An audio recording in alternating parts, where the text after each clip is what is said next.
grade. I thought it would be fun to read chapter 10 to you. So go get your book, pause this, and get hot chocolate and find a comfy spot, and then hit play when you are ready. I don't think we have talked about our class pet. We have a cat class pet, and he is going to read along with us in our chapter. All right, chapter 10. As they ran, tall trees closed in around them and arched gracefully toward the sky. The late afternoon sunlight leaped lightly from leaf to leaf, slid along branches and down trunks, and dropped finally to the ground in warm, luminous patches. A soft glow filled the air with the kind of light that made everything look sharp and clear and close enough to reach out and touch.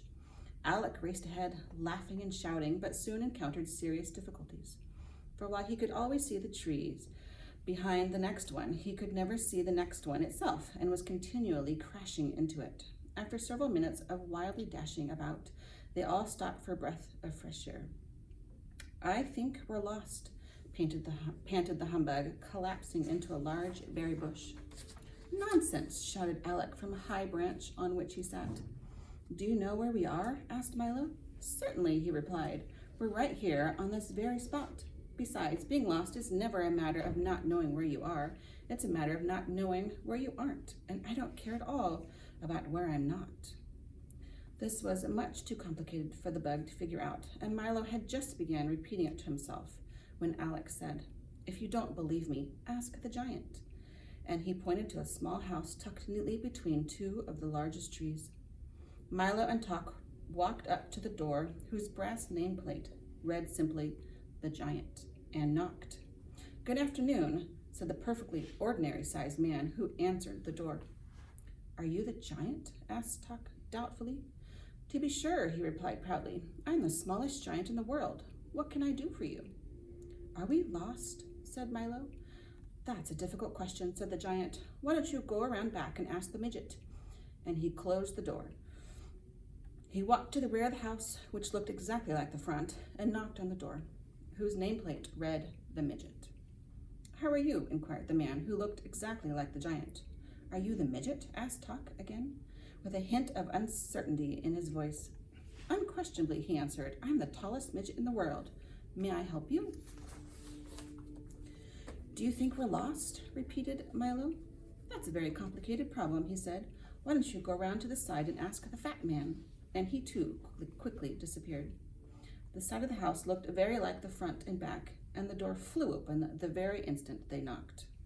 "How nice of you to come by," exclaimed the man, who could have been the midget's twin brother. "You must be the fat man," said Tock, learning not to count too much on appearance. "The thinnest one in the world," he replied brightly. "But if you have any questions, I suggest you try the thin man on the other side of the house." Just as they suspected, the other side of the house looked the same as the front, the back, and the side, and the door again opened when they knocked.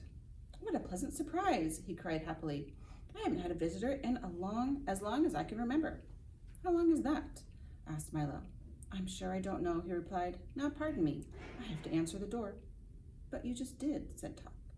"Oh, yes, I'd forgotten. Are you the fattest thin man in the world?" he asked. "Do you know one that's fatter?" he asked impatiently. "I think you're all the same man," said Milo emphatically. "Shh," he cautioned, putting his finger up to his lips and drawing Milo closer. "Do you want to ruin everything? You see, to the tall men I'm a midget, and to the short men I'm a giant. To the skinny ones I'm a fat man, and to the fat ones I'm a thin man. That way I can hold 4 jobs at once. As you can see, though, I'm neither tall, nor short, nor fat, nor thin. In fact, I'm quite ordinary. But there are so many ordinary men that no one asks their opinion about anything. Now, what is your question?" "Are we lost?" asked Milo once again. Said the man, scratching his head. "I haven't had such a difficult question in as long as I can remember. Would you mind repeating it again? It slipped my mind." Milo asked the question again. My, the man mumbled. "I know one thing for certain. It's much harder to tell whether you are lost than whether you were lost. On many occasions, where you're going is exactly where you are. On the other hand, you often find that where you've been is not at all where you should have gone, and since it's much more difficult to find your way back from some place you've never left, I suggest you go there immediately and then decide. If you have any more questions, please ask the giant. He slammed his door and pulled down the shade. I hope you're satisfied, said Alec when they returned to the house, and he bounced to his feet, bent down to awaken the snoring humbug, and started off more slowly this time in the direction of a large clearing. Do many people live here in the forest? Asked Milo as they trotted along together.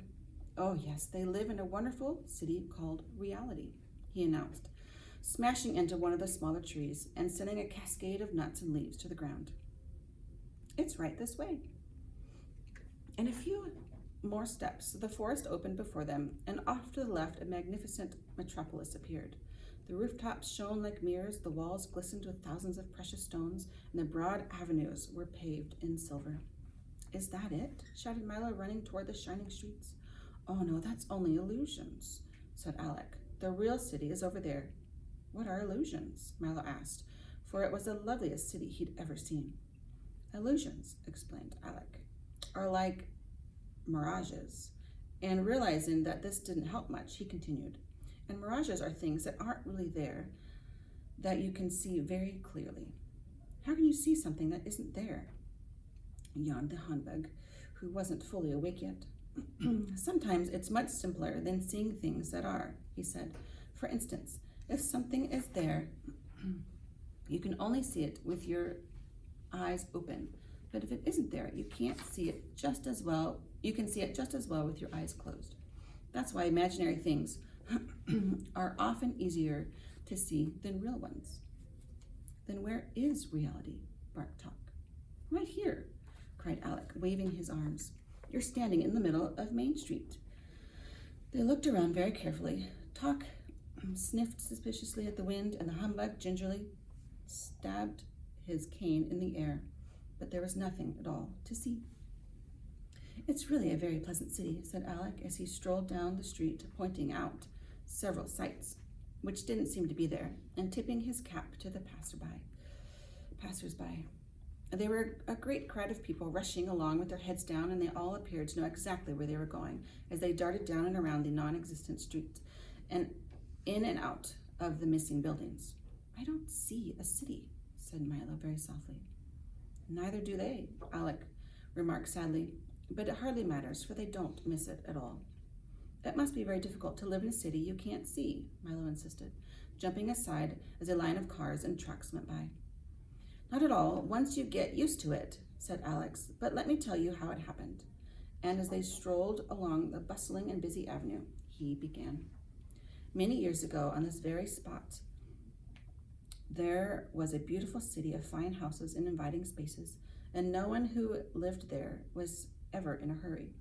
The streets there were full of wonderful things to see, and the people often stopped to look at them. Didn't they have any place to go? Asked Milo. To be sure, continued Alec, but as you know, the most important reason for going from one place to another is to see what's in between, and they took great pleasure in doing just that. Then one day, someone discovered that if you walk as fast as possible and look at nothing but your shoes, you would arrive at your destination much more quickly. Soon, everyone was doing it. They all rushed down the avenue and hurried along the boulevards, seeing nothing of the wonders and beauties of their city as they went. Milo remembered the many times he'd done the very same thing, and as hard as he tried, there were even things on his own street that he couldn't remember. No one paid any attention to how things looked, and as they moved faster and faster, everything grew uglier and dirtier, and as everything grew uglier and dirtier, they moved faster and faster, and at last a very strange thing began to happen. Because nobody cared, the city slowly began to disappear. Day by day, the buildings grew fainter and fainter, and the streets faded away until at last it was entirely invisible. There was nothing to see at all. What did they do? The humbug inquired, suddenly taking an interest in things. Nothing at all, continued Alec. They went right on living here just as they'd always done, in the houses they could no longer see, and on the streets which had vanished because nobody had noticed a thing. And that's the way they had lived to this very day. Hasn't anyone told them? Asked Milo. It doesn't do any good, Alec replied, for they could never see what they're in too much of a hurry to look for. Why don't they live in illusions? Suggested the humbug. It's much prettier. Many of them do, he answered, walking in the directions of the forest once again. But it's just as bad to live in a place where you do see isn't there, where what you do see isn't there, as it is to live in one where you don't see is.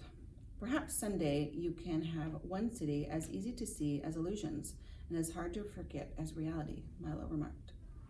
That will happen only when you bring back rhyme and reason, said Alec, smiling, for he had seen right through Milo's plans. Now let's hurry, or we'll miss the evening concert. They followed him quickly up a flight of steps, which couldn't be seen, and through a door which didn't exist. In a moment they had left reality, which is sometimes a hard thing to tell, and stood in a completely different part of the forest. The sun was dropping slowly from sight, and stripes of purple and orange and crimson and gold piled themselves on top of the distant hills. The last shafts of light waited patiently for a flight of wrens to find their way home, and a group of anxious stars had already taken their places. Here we are, cried Alec, and with a sweep of his long arm, he pointed toward an enormous symphony orchestra. Isn't it a grand sight?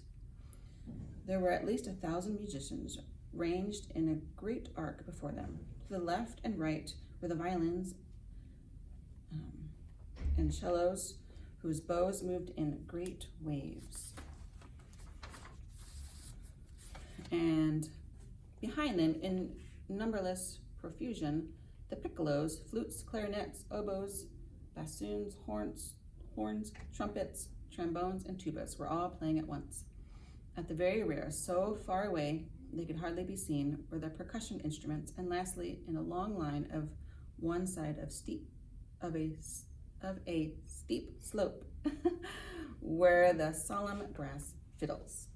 On a high podium in front stood the conductor, a tall, gaunt man with a dark, deep set of eyes and a thin mouth placed carelessly between his long, pointed nose and his long, pointed chin. He used no baton, but conducted with long, sweeping movements, which seemed to start at his toes and work slowly up through his body and along his slender arms, and end finally at the tips of his graceful fingers. I don't hear any music, said Milo.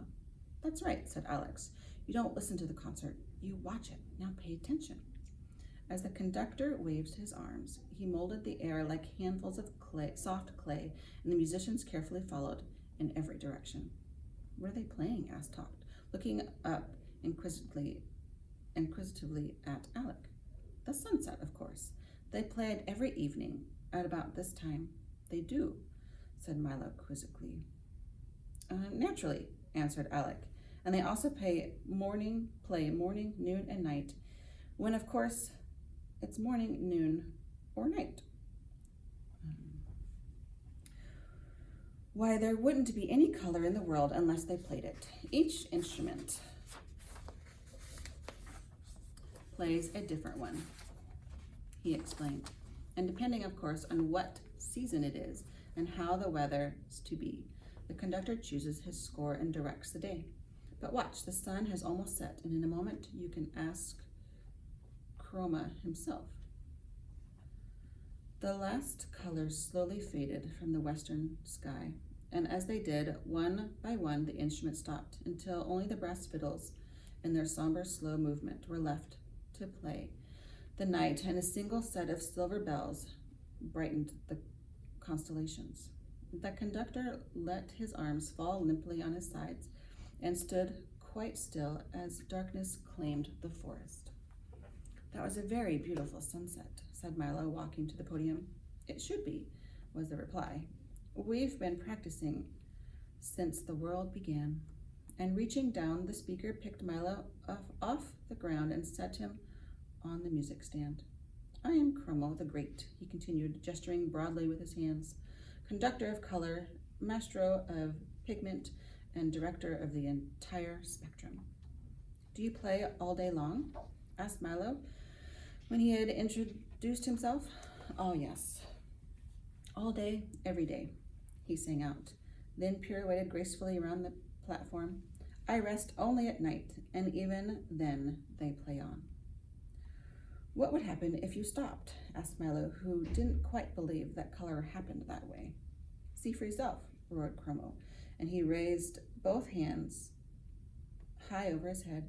Immediately the instruments that were playing stopped, and at once all color vanished. The world looked like an enormous coloring book that had never been used. Everything appeared in simple black outlines, and it looked as if someone had sat with a set of paints the size of a house and a brush as wide could stay happily occupied for years. Then Chromo lowered his arms. The instruments began again, and the color returned. You see what a dull place the world would be without color, he said, bowing until his chin almost touched the ground. But what pleasure to lead my violins in a serenade of spring green, or hear my trumpets blare out the blue sea, then watch the oboes tint it all in warm yellow sunshine. And rainbows are best of all, and blazing neon signs and taxicabs with stripes on the soft, muted tones of a foggy day. We play them all. As Chromo spoke, Milo sat with his eyes open wide, and Alec, Talk, and Humbug looked on in wonder. Now I really must get some sleep, Chromo yawned. We've had lightning, fireworks, and parades for the last few nights, and I've had to be up to conduct them. But tonight is sure to be quiet. Then putting his large hand on Milo's shoulder, he said, Be a good fellow and watch my orchestra till morning, will you? And be sure to wake me at 5:23 for the sunrise. Good night, good night, good night. With that, he leapt lightly from the podium and in 3 long steps vanished into the forest. That's a good idea, said Talk, making himself comfortable in the grass as the bug grumbled himself quickly to sleep and Alec stretched out in midair. And Milo, full of thoughts and questions, curled up on the pages of tomorrow's music and eagerly awaited the dawn. All right. Hope you enjoyed. Hope to see you soon. Bye.